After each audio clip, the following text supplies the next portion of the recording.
Hello everyone. आज जो हम टॉपिक शुरू करने जा रहे हैं वो हमारा नेक्स्ट यूनिट है। ठीक है, यूनिट नंबर 6 या चैप्टर नंबर 6 जो हमारा है इसको शुरू करेंगे। आज जो टॉपिक है बेटा वो इस सेंस में इम्पॉर्टेंट है कि काफ़ी लोगों ने इसको पहले पढ़ा भी होगा, इस सब्जेक्ट को या इस टॉपिक को पढ़ा होगा, और जिन्होंने नहीं पढ़ा है वो इस बार इसको पढ़ेंगे भी और इसका लैब भी करेंगे, इसका प्रैक्टिकल एस्पेक्ट भी हम लोग इस बार देखेंगे। ठीक है, तो आज जो हमारा टॉपिक है वो है बेटा सीआरओ के बारे में। सीआरओ हमारा टॉपिक है। सीआरओ मीन्स होता है कैथोड रे ऑसिलोस्कोप। ठीक है, cathode ray oscilloscope, in short इसको हम कहते हैं सीआरओ। तो आज के लेक्चर में हम ये समझेंगे कि सीआरओ होता क्या है, पहला क्वेश्चन आप जानोगे। सीआरओ का इस्तेमाल क्यों किया जाता है, सेकंड क्वेश्चन। सीआरओ को कंस्ट्रक्शन पॉइंट ऑफ व्यू से इसके कंपोनेंट्स क्या होते हैं, ठीक है। फिर सीआरओ वर्क कैसे करता है ये हम देखेंगे, और फिर सीआरओ पे किस प्रकार से हम चीज़ों को वेरीफाई करेंगे, जैसे हम कैसे आउटपुट को प्राप्त करते हैं, इसको भी आज हम लोग देखने का प्रयास करेंगे। ठीक है, चलो ठीक है, चलो लेक्चर शुरू करते हैं। जो कंटेंट हमारा है वो है इंट्रोडक्शन ऑफ सीआरओ। सीआरओ के बारे में इंट्रोडक्शन है। इसका ब्लॉक डायग्राम देखना है, सीआरओ का block diagram cathode ray oscilloscope का। फिर देखेंगे सीआरटी क्या होती है, कैथोड रे ट्यूब क्या होता है, सीआरटी की कंट्रोल यूनिट्स क्या है, कैसे कैथोड रे ट्यूब को कंट्रोल किया जाता है, वर्टिकल डिफ्लेक्शन सिस्टम क्या है, हॉरिजॉन्टल डिफ्लेक्शन सिस्टम क्या है। ठीक है, इसके अंदर क्या क्या चीजें होती हैं, trigger pulse circuit, delay line, ये सब कंपोनेंट्स हैं। ठीक है, तो सबसे पहले मैं आपको एक ब्लॉक डायग्राम दिखाता हूं। ये है ब्लॉक डायग्राम ऑफ सीआरओ। ठीक है, ये एग्जाम के लिए भी बहुत आपके लिए इंपॉर्टेंट हो जाता है सीआरओ को पढ़ना। ठीक है, चलो अगर हम बात करें सीआरओ की, तो देखो कोई भी इलेक्ट्रॉनिक सर्किट, अब समझना सीआरओ की बात आई कहां से, सीआरओ के बारे में हम पढ़ क्यों रहे हैं, सीआरओ का एग्जैक्टली काम क्या होता है। कोई भी सर्किट है, इलेक्ट्रॉनिक सर्किट है, ठीक है, उस सर्किट में कई सारे कंपोनेंट लगे होते हैं, जैसे रेजिस्टर्स लगे होते हैं, इंडक्टर्स लगे होते हैं, कैपेसिटर्स लगे होते हैं, पावर सप्लाई डिवाइसेस लगी होती हैं, पावर सप्लाई, पोटेंशियोमीटर, और इनपुट डिवाइसेस होती हैं, आउटपुट डिवाइसेस होती हैं। और हम कुछ न कुछ लक्ष्य प्राप्त करते हैं, जैसे या तो हमें करंट का मान निकालना है या हम वोल्टेज का मान निकालना होता है, तो कुछ न कुछ हमारा ऑब्जेक्टिव होता है। ठीक है, अगर हम इस इलेक्ट्रॉनिक सर्किट की बात करें तो हो सकता है हमको वहां से करंट का मान निकालना हो, या हो सकता है कि उनको वोल्टेज का मान निकालना हो, कोई मान निकालना पड़ सकता है। ठीक है, एक सेकेंड।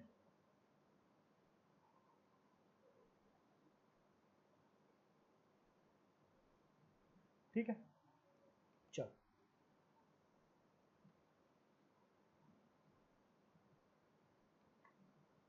ठीक है, तो इसको देखते हैं। एक मिनट, कलर को डिस्चार्ज कर लिया जाए भाई, क्या समस्याएं हैं।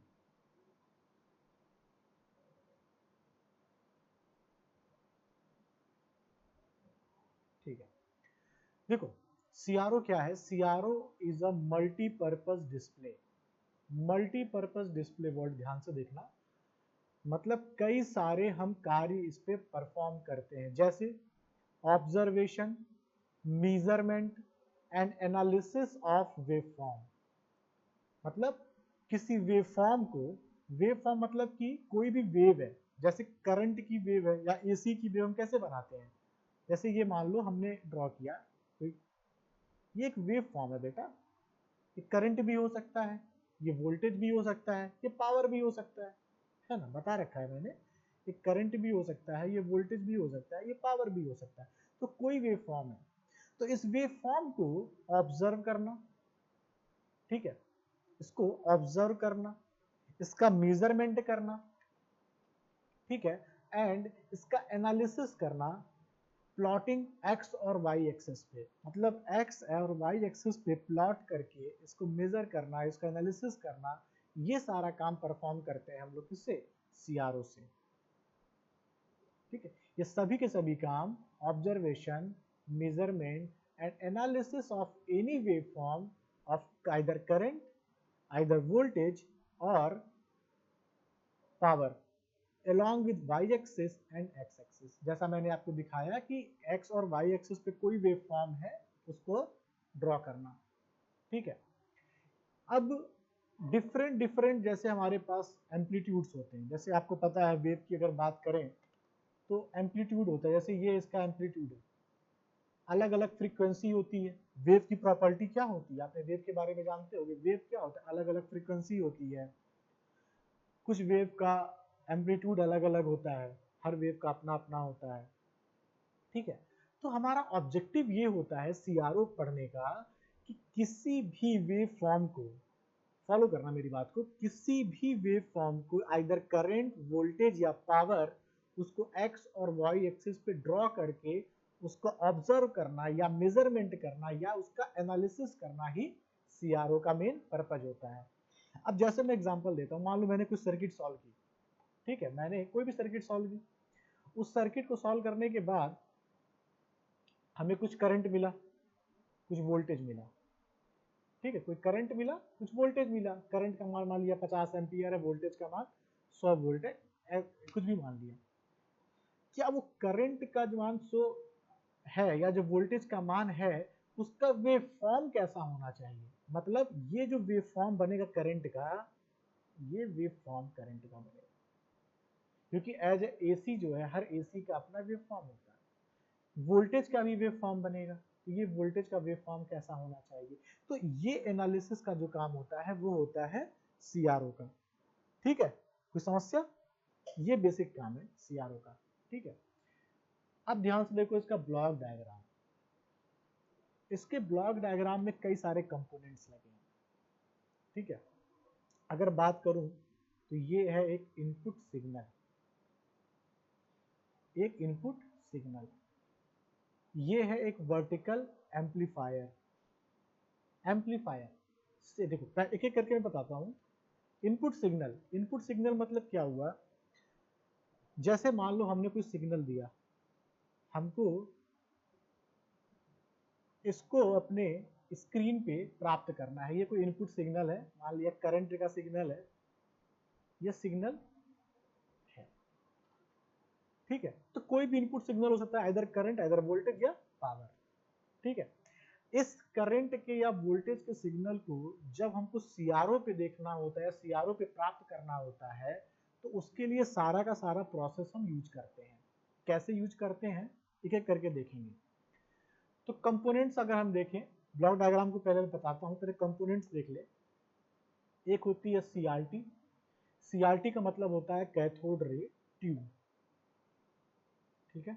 एक होता है vertical amplifier, vertical amplifier, amplifier का मतलब क्या होता है बेटा, एम्पलीफाई करना, बढ़ा देना। जैसे मान लो एक सिग्नल है, ये एक सिग्नल है, अगर मैं एम्पलीफायर के थ्रू कहूंगा ना तो सेम सिग्नल को ये एम्पलीफाई कर देगा। तो इसका मेजरमेंट करना, इसका एनालिसिस करना, इसका ऑब्जर्वेशन करना हमारे लिए आसान होता है, तो एम्पलीफायर का इस्तेमाल करते हैं, इसीलिए है vertical amplifier and horizontal amplifier. Vertical मतलब बेटा कि इस एक्सिस में, वाई एक्सिस में, अगर वाई एक्सिस में एम्पलीफाई का काम हो रहा है तो उसको बोलेंगे वर्टिकल एम्पलीफायर, और अगर एक्स एक्सिस में एम्पलीफाई कर रहा है उसको बोलते हैं हॉरिजॉन्टल एम्पलीफायर। जैसे हॉरिजॉन्टल एक्सिस होती है ये एक्स एक्सिस होती है, और वर्टिकल जो होता है वो वाई एक्सिस होती है। तो हॉरिजॉन्टल और वर्टिकल ये हो गए हमारे दो एम्पलीफायर। फिर यहाँ पे दिखाई दे रहा है डिले लाइन। अब डिले लाइन का काम क्या होता है, जैसे मान लो हम अपने टीवी स्क्रीन पे या कंप्यूटर स्क्रीन पे कोई चीज देख रहे हैं, ठीक है, हम चाहते हैं कि यह चीज कुछ देर बाद दिखाई दे, हम कुछ सेटअप ऐसा करें कि सर्किट में डिले क्रिएट हो जाए, ठीक है, लेट आए, मतलब 10 सेकेंड, 5 सेकेंड या मिली सेकेंड में लेट आए। ऐसा नहीं कि तुरंत डिस्प्ले करने लगे, जैसे मैंने यही ड्रॉ किया, अभी मैं ड्रॉ कर रहा हूँ लाइन, अब ये आपको 10 सेकेंड बाद या 5 सेकेंड बाद दिखाई दे, दैट मीन्स डिले हो गया। तो उस तरह की सर्किट का यहाँ प्रोवाइड किया जाता है, उसे कहते हैं डिले लाइन। आपको डिटेल में नहीं जाना ये कैसे करता है, आपको ये जानना है कि क्या होता है, ठीक है, कैसे होता है ये आपको भी नहीं जानना है। फिर टाइम बेस्ड जनरेटर का काम होता है, जो सॉटूथ वेव समझते हो क्या होता है, ये सॉटूथ वेव जनरेट करता है, बताऊंगा अभी। टाइम पे जनरेटर का काम जो होता है वो सॉटूथ वेव, सॉटूथ वेव को मतलब ऐसे लिखते हैं, दांत की तरह होता है, दांत होते हैं ना इंसानों के, सॉटूथ वेव, ठीक है, जैसे दांत की तरह है, ये दिख रहा है, ऐसे है, ऐसे है, ये टाइम जनरेटर होता है, इसको हम जनरेट करते हैं, मतलब सर्किट में हम इसको प्रोड्यूस करते हैं, इसको लगाते हैं जिससे सॉटूथ वेव जनरेट हो। फिर ट्रिगरिंग सर्किट होती है और पावर सप्लाई, ठीक है, ट्रिगरिंग सर्किट और पावर सप्लाई हमारे पास दो चीज और होती है, ठीक है। ट्रिगरिंग सर्किट मतलब सिंपल सी बात यह है कि हमको अगर मान लो कोई भी सिग्नल है, सिग्नल को ट्रिगर्ड करना है, मतलब उसको पहुंचाना है, उसको तेजी से पहुंचाना है, तो ट्रिगर का इस्तेमाल करते हैं, कहते हैं ट्रिगर कर दिया गया, किक कर दिया गया। तो ट्रिगरिंग सर्किट का काम क्या होता है, किसी भी सिग्नल को ट्रिगर कर देना, दैट मीन्स जल्दी से उसको परफॉर्म करा देना, जल्दी से उसको फास्ट उसका परफॉर्मेंस कराना, वो होता है ट्रिगरिंग का काम, ठीक है। और पावर सप्लाई आपको पता है कि जो भी हम सर्किट में सप्लाई देते हैं, एक हम लो वोल्टेज सप्लाई देते हैं और एक हम लोग हाई वोल्टेज सप्लाई देते हैं, दो तरह की हम लोग सप्लाई देते हैं, लो वोल्टेज और हाई वोल्टेज की सप्लाई, ठीक है। कहीं कोई दिक्कत? चलो,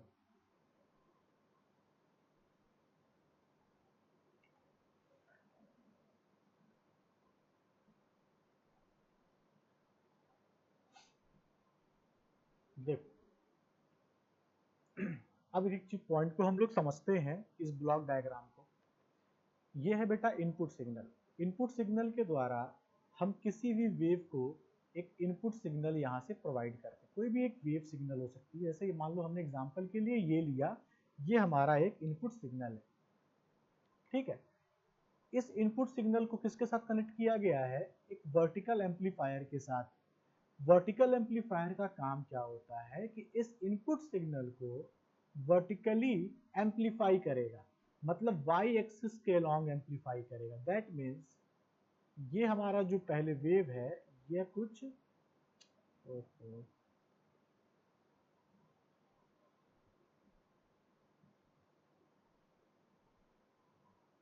ये जो हमारा वेव है ये कुछ ऐसे एम्पलीफाई कर गया, समझ रहे हो, ये सेम वेव है, ये है बेटा एक्स एक्सिस, ये है वाई एक्सिस, ये है एक्स एक्सिस और ये है वाई एक्सिस। तो वर्टिकल यानी कि वाई एक्सिस के अलॉन्ग इसको एम्पलीफाई कर दिया सर्किट, किसने, वर्टिकल एम्पलीफायर सर्किट में। इसके बाद हमने क्या किया कि इस वर्टिकल एम्पलीफायर सर्किट के साथ एक डिले लाइन कनेक्टेड है। देखो होता क्या है, ये डिले लाइन ध्यान से देखोगे तो डिले लाइन कनेक्टेड है वर्टिकल प्लेट से, इसको वी मतलब है तब वर्टिकल प्लेट, मतलब वर्टिकल प्लेट, और यहां से आपको एक सिग्नल आता हुआ दिखाई दे रहा है, ये सिग्नल, और यह सिग्नल यहां से होते हुए जा रहा है हॉरिजॉन्टल प्लेट की तरफ। बात समझ में आ रही है? वर्टिकल एम्पलीफायर से निकलने के बाद यहाँ पे डिले सर्किट है, डिले सर्किट से सीधे हम जा रहे हैं वर्टिकल प्लेट पे, और यहाँ पे हम एक सिग्नल जो हमारा है वो ऐसे होते हुए लंबे रूट से होते हुए जा रहा है हॉरिजॉन्टल प्लेट पे। तो आपको क्या लगता है कि ये वाला जो सिग्नल है जो ऐसे जा रहा है, इसको जाने में थोड़ा समय लगेगा, इसमें थोड़ा समय लगेगा यहाँ से यहाँ तक, क्योंकि यहाँ पे ट्रिगर सर्किट परफॉर्म करेगी, टीबी जनरेटर परफॉर्म करेगा, हॉरिजॉन्टल एम्पलीफायर परफॉर्म करेगा, तब ये जाके यहाँ पहुंचेगा ना। लेकिन यहाँ पे क्या है कि डायरेक्ट यहाँ पे वर्टिकल लाइन से कनेक्टेड हो जाता है, इसीलिए हम बीच में डिले सर्किट का इस्तेमाल करते हैं। मैं काफी उसको गोज दिया हूँ, बताता हूँ। तो इसी डायरेक्ट ये यहाँ पे चला जाता है और ये यहाँ से होकर के जा रहा है। और होना क्या चाहिए कि यह एक साथ दोनों सिग्नल आने चाहिए, मतलब वर्टिकल वाले पे भी एक साथ सिग्नल आना चाहिए और हॉरिजॉन्टल पे भी सिग्नल हमारा एक साथ आना चाहिए, ये होना चाहिए था।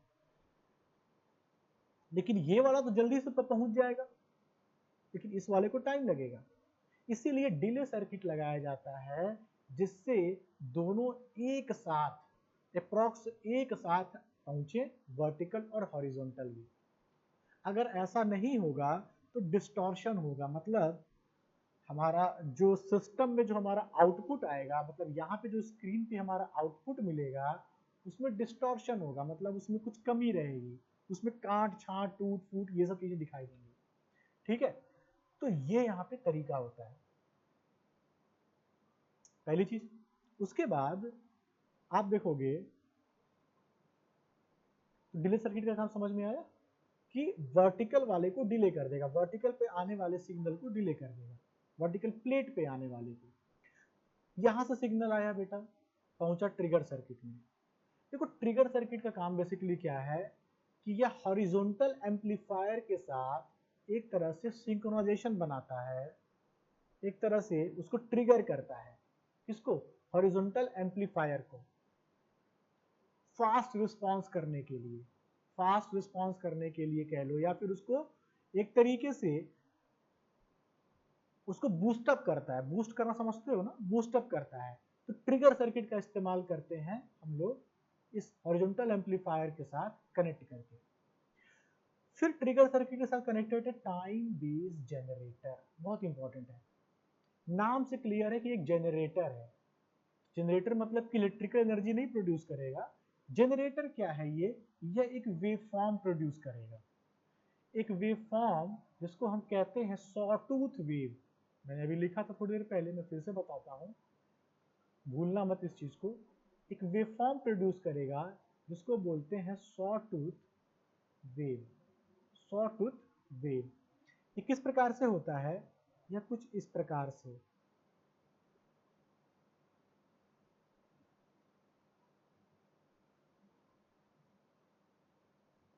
ठीक है, इस प्रकार से सॉटूथ वेव होता है। इसको फंक्शन जनरेटर भी कहते हैं, फंक्शन जनरेटर भी कहते हैं। इसका काम क्या होता है? देखो ये एक्स एक्सिस के अलोंग, एक्स एक्सिस के अलोंग टाइम क्रिएट करता है, टाइम डिस्प्ले कराता है। जैसे मान लो मैं कोई वेव ड्रॉ कर रहा हूं भाई, मान लो ये है, ये करंट है, ठीक है ना? तो करंट का मान ये है वाई एक्सिस पे, लेकिन एक्स एक्सिस पे क्या है? एक्स एक्सिस पे तो टाइम है ना, टाइम के रिस्पेक्ट में करंट कैसे वेरी कर रहा है? करंट घट रहा है, बढ़ रहा है, घट रहा है, बढ़ रहा है, with respect to which quantity? Time. तो टाइम जनरेट कहां से होगा? उसके लिए यही लगाया गया है टाइम बेस्ड जनरेटर, जो हॉरिजॉन्टल सर्किट को कैलिब्रेट करेगा। हॉरिजॉन्टल सर्किट कैलिब्रेट करने का मतलब है एक्स एक्सिस को कैलिब्रेट करेगा विद रिस्पेक्ट टू टाइम या इन टर्म्स ऑफ टाइम, ठीक है। टाइम बेस्ड जनरेटर किससे कनेक्टेड है? हॉरिजॉन्टल प्लेट से, हॉरिजॉन्टल एम्पलीफायर से। ये कनेक्टेड है हॉरिजॉन्टल प्लेट से। तो हॉरिजॉन्टल मतलब बेटा एक्स एक्सिस को हम कहते हैं, और वर्टिकल मतलब वाई एक्सिस। तो टाइम बेस्ड जनरेटर किसको कैलिब्रेट करेगा? एक्स एक्सिस को। और अपने साथ क्या लेकर के चल रहा है? ये टाइम लेके चल रहा है। दैट मीन्स एक्स एक्सिस को टाइम के रिस्पेक्ट में कैलिब्रेट करेगा, मतलब टाइम वाला टर्म हमको वहां से मिलेगा, जिसको मैंने यहाँ पे समझाने का आपको प्रयास किया कि हमको एक्स एक्सिस पे टाइम भी चाहिए। अगर हमको वेवफॉर्म ड्रॉ करनी है तो हमको टाइम भी चाहिए। क्लियर है? इसके बाद हॉरिजॉन्टल प्लेट से हमारे पास चीजें आई, ठीक है, हमने भेज दिया किसमें? हॉरिजॉन्टल प्लेट पे, काम हमारा खत्म। तो अब हमें मिला क्या, वर्टिकल प्लेट पे हमको सिग्नल मिल चुका है, कौन सा सिग्नल, भूलना मत भाई, ठीक है बेटा, ये सिग्नल था वर्टिकल प्लेट पे। और हॉरिजॉन्टल पे क्या मिला है, सिग्नल तो मिला है, सॉटूथ वाला भी मिला है, सॉरी सॉटूथ वाला ऐसे बनेगा, सॉटूथ मिला है, और ये वाला एम्पलीफायर सर्किट जो यहाँ एम्पलीफाई हो गया था, ये जो हमारा एम्पलीफाई हो गया था ऐसे, ये सर्किट, ये ट्रिगर सर्किट में यहां भी आया है, बात समझ में आ रही है। ये जो हमारा है इनपुट सिग्नल, ये वर्टिकल एम्पलीफायर के पास भी है और हॉरिजॉन्टल एम्पलीफायर के पास भी पहुंच रहा है, लेकिन हॉरिजॉन्टल एम्पलीफायर के पास एक टाइम जनरेटर के द्वारा, टाइम कैलिब्रेटेड स्केल यानी कि एक सॉटूथ जनरेटर के द्वारा टाइम का सिग्नल भी अलग से मिल रहा है, ठीक है, दो चीजें क्लियर हो गई। अब आते हैं सप्लाई की बात। देखो दो तरह की सप्लाई यूज करते हैं, high voltage supply, low voltage supply. Low voltage supply use करते हैं जो बेटा इलेक्ट्रॉनिक कंपोनेंट है, जैसे एम्पलीफायर है, सिग्नल है, डिले लाइन है, पावर है, इसके लिए यूज करते हैं लो वोल्टेज, कम वोल्टेज पे काम करता है। हाई वोल्टेज सप्लाई यूज करते हैं for CRT, cathode ray tube में काम कराने के लिए, मतलब इसके अंदर इस्तेमाल करते हैं हम लोग हाई वोल्टेज को, इस पूरे ट्यूब के अंदर जो मैकेनिज्म होती है। और ये वोल्टेज बेटा 1000 वोल्ट से लेकर के 1500 वोल्ट या 2000 वोल्ट तक भी हो सकता है, मतलब 1000 1500 वोल्ट पे हम इसको ऑपरेट कराते हैं, ठीक है। अब आप लोगों ने कुछ कैथोड रेस के बारे में पहले से पढ़ा होगा, रदरफोर्ड मॉडल वगैरह अगर केमिस्ट्री में पढ़ा होगा 12th वगैरह में तो ठीक है, नहीं पढ़ा तो कोई बात नहीं, यहाँ पे देखते हैं। यह बेटा है सीआरटी, कैथोड रे ट्यूब, ये जो पूरा है ना स्ट्रक्चर, ये कैथोड रे ट्यूब का है। इसके अंदर बेटा एक इलेक्ट्रॉन गन पाई जाती है, इलेक्ट्रॉन गन, गन से क्या निकलती है, गोली, इलेक्ट्रॉन गन से क्या निकलेगा, इलेक्ट्रॉन। तो ये क्या करता है कि एक बम्बार्डमेंट ऑफ इलेक्ट्रॉन, इलेक्ट्रॉन की बीम प्रोवाइड करता है, इलेक्ट्रॉन की पूंज, जिसे बीम कहते हैं ना, लेजर लाइट मारते हो बीम निकलता है, ठीक है, वैसे इलेक्ट्रॉन इससे निकलते हैं, टू द कॉन्टिन्यूअस इलेक्ट्रॉन निकलते, कॉन्टिन्यूअस इलेक्ट्रॉन निकलता रहता है, समझ रहे हो बात को। तो इलेक्ट्रॉन गन का इस्तेमाल करते हैं किस लिए, इलेक्ट्रॉन बीम को प्रोड्यूस करने के लिए। अब इलेक्ट्रॉन बीम कैसे प्रोड्यूस होगा, थोड़ा सा देख लो, यहां पे बेटा इलेक्ट्रॉन क्या है, इलेक्ट्रॉन नेगेटिव चार्ज है, और यहां पे लगा होता है कैथोड, क्या लगा रहता है, कैथोड। और कैथोड कैसा होता है, लिखा नहीं है बेटा, मैं लिख दे रहा हूं, ठीक है, यहाँ कैथोड होता है, कैथोड होता है negative charge, electron negative charge, cathode negative charge, दोनों आपस में क्या करेंगे, रिपेल करेंगे, रिपेल करेंगे। तो बहुत ज्यादा यहां से इलेक्ट्रॉन निकल नहीं पा रहा, मान लो मैं यहाँ पे कैथोड लगा दूं चारों तरफ, इलेक्ट्रॉन इसके अंदर भरा हुआ है, निकल नहीं पा रहा है, यहाँ से इलेक्ट्रॉन की पूरी पूंज बनी हुई है, ठीक है, इलेक्ट्रॉन इकट्ठा है लेकिन निकल नहीं पा रहा है। तो अब क्या करें, हम क्या करते हैं, यहाँ पे पॉजिटिव प्लेट एनोड लगा देते हैं, स्ट्रेट लाइन एकदम। एनोड कैसा होता है बेटा, पॉजिटिव, कैथोड कैसा होता था, नेगेटिव। एनोड प्लेट लगाने से, जैसे ही पॉजिटिव एनोड प्लेट लगाया और यहाँ इलेक्ट्रॉन इकट्ठा है, तो जैसे इसको पता चला कि यहाँ पॉजिटिव है, तुरंत अट्रैक्ट करेगा और एक तेजी से एक बीम निकलेगी, एक लेजर लाइट की तरह एक बीम निकलती है, और वह बीम जा करके यहाँ पे अपना डिस्प्ले करती है, यहाँ पे अपने आप को डिस्प्ले करती है। पहले टीवी देखा, ब्लैक एंड व्हाइट टीवी होती थी, जब स्टार्ट होती थी आप रिमोट या बटन दबाते थे तो बीच से स्टार्ट होता था और फिर पूरे स्क्रीन पे पिक्चर आता था। जब टीवी को हम बंद करते थे तो टीवी ऐसे जाके बंद हो जाती थी, मतलब ध्यान से विद इन सेकेंड होता था ये, टीवी जब बीच में आके बंद होती थी। अभी भी शायद होता होगा जो पुरानी टीवी होंगी। ये बेटा जो डिस्प्ले है इसको कहते हैं फॉस्फोर स्क्रीन, क्या बोलते हैं, फॉस्फोरस का बना होता है, स्पेशल टाइप के फॉस्फोरस का बना होता है, phosphor, phosphor, PSHO, PHOR, phosphor screen, इसको कहते हैं फॉस्फर स्क्रीन। ठीक है, समझ में बात आ रही है? कि फॉस्फरस स्क्रीन पे इलेक्ट्रॉन बीम जा करके अपना रिफ्लेक्ट करता है, एकदम बीम मारता है।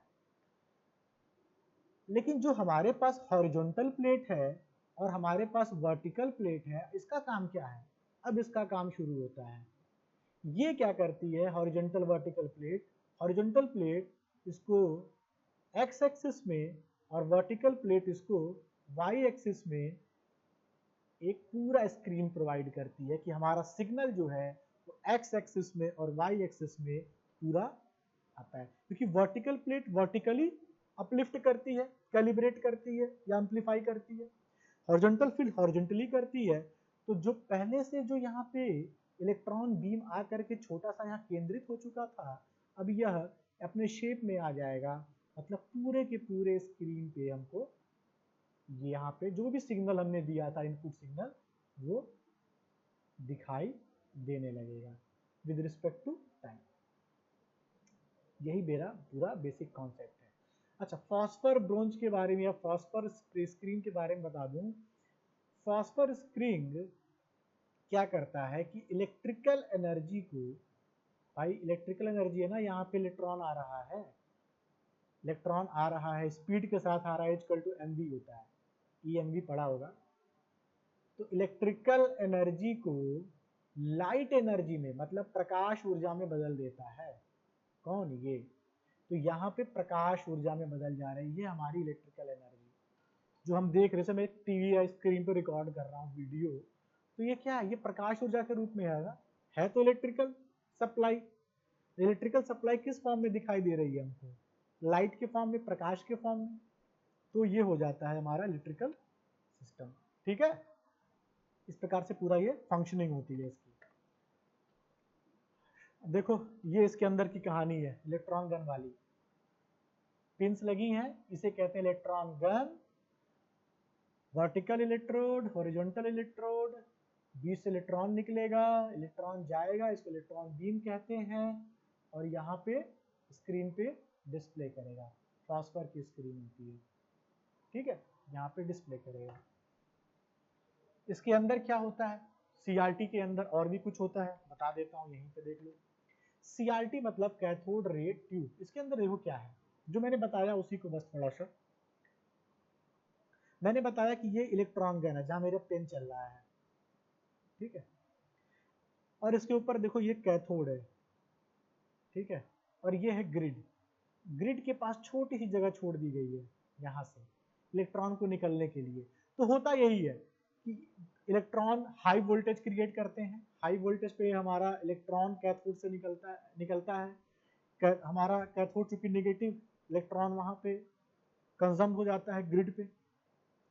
फिर यहाँ पे लगाते हैं फोकसिंग एनोड। एनोड मतलब बेटा पॉजिटिव, जो फोकस करता है कि हमारा जो इलेक्ट्रॉन का बीम है वो ना दाएं बाएं ना होकर के बिल्कुल टू द पॉइंट स्ट्रेट जाए, इसीलिए फोकसिंग एनोड लगाते हैं। और उसको एक्सलरेट करने के लिए, मतलब तेजी से हमारा इलेक्ट्रॉन बीम जाए, एक्सलरेटिंग एनोड लगाते हैं, और प्री एक्सलरेटिंग एनोड लगाते हैं, मतलब उसको एक्सलरेट करते हैं। ठीक है, तो दो काम कर रहा है एनोड, एक तो पॉजिटिव चार्ज यानी पॉजिटिव प्लेट प्रोवाइड कर रहा है जिससे इलेक्ट्रॉन बीम अट्रैक्ट हो रही है बाहर आने के लिए, और एक्सलरेशन प्रोवाइड कर रहा है जिससे तेजी से वो बाहर आए। यही बस जो मैंने बताया था वही उसका काम है, और ये आ करके स्क्रीन पे ऐसे बना हुआ, ठीक है। और ये डिफ्लेक्शन प्लेट्स होती हैं। डिफ्लेक्शन प्लेट्स का मतलब वही है, vertical deflection plate vertical deflect करेगी, हॉरिजॉन्टल प्लेट हॉरिजॉन्टल डिफ्लेक्ट करेगी, ठीक है। ये हमारा कहाँ गया, चलो यहीं पे है। वर्टिकल वाली प्लेन मतलब वाई एक्सिस की तरफ डिफ्लेक्ट करेगी, ले जाएगी, और हॉरिजॉन्टल वाली एक्स एक्सिस पे ले जाएगी। तो हमको कुछ ड्रॉ करना रहेगा। मान लो ये सिग्नल हमने दिया, तो हमारा सिग्नल ऐसे मिलेगा, जैसे हमने ये सिग्नल दे रखा था। मान लिया ये सिग्नल है, मान लिया ये सिग्नल है, कोई भी सिग्नल है, ठीक है। तो वर्टिकल वाली प्लेट इसको वाई की तरफ, हॉरिजॉन्टल वाली एक्स की तरफ इसको ले जाएगी।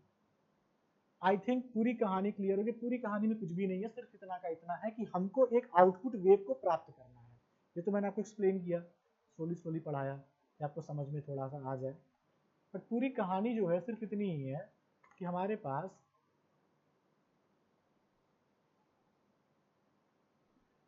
पास एक सीआरओ है। इस सीआरओ के द्वारा हम फाइनली एक आउटपुट वोल्टेज को प्राप्त करना है या आउटपुट करंट को प्राप्त करना है, यानी कि आउटपुट वेव को प्राप्त करना है। आउटपुट वेव यहाँ पे स्क्रीन पे हमको दिखानी देनी चाहिए। ये रहा हमारा आउटपुट वेव, ऐसे दिखना चाहिए। तो हमने इनपुट वेव दिया, हमको पता नहीं क्या है, हो सकता है वो कमजोर सिग्नल है, तो उसको कमजोर सिग्नल को हमने क्या किया, तंदुरुस्त बनाया। किसके द्वारा? एम्पलीफायर के द्वारा। हमने कहा इसको एम्पलीफाई करो, बढ़ा दिया, बूस्टअप कर दिया। एम्पलीफाई करने के बाद क्या करेंगे? एम्पलीफाई करने के बाद इसको हम ट्रिगर करेंगे जनरेटर के द्वारा, इसको हम टाइम प्रोवाइड करेंगे हॉरिजॉन्टल सर्किट को, और फिर इसको एम्पलीफाई करके हॉरिजॉन्टल पे पहुंचा देंगे, और डिले सर्किट के द्वारा इसको एक पार्ट को हम वर्टिकल पहुंचा देंगे। और सीआरटी का मैंने प्रिंसिपल आपको बताया कि कैसे परफॉर्म करता है। तो बेसिकली हम सिर्फ आउटपुट प्राप्त करते हैं, किस पे? अपने स्क्रीन पे। ठीक है, तो ये पूरी की पूरी कहानी थी बेटा सीआरओ के बारे में। आपके सिलेबस में सिर्फ इतना ही है, बाकी तो कुछ है नहीं। ठीक है, तो आई होप समझ में आया होगा। ठीक है, कोई डाउट कोई दिक्कत हो बेटा पूछ लेना, कोई समस्या नहीं है, दोबारा बता देंगे। ठीक है, thank you so much, take care.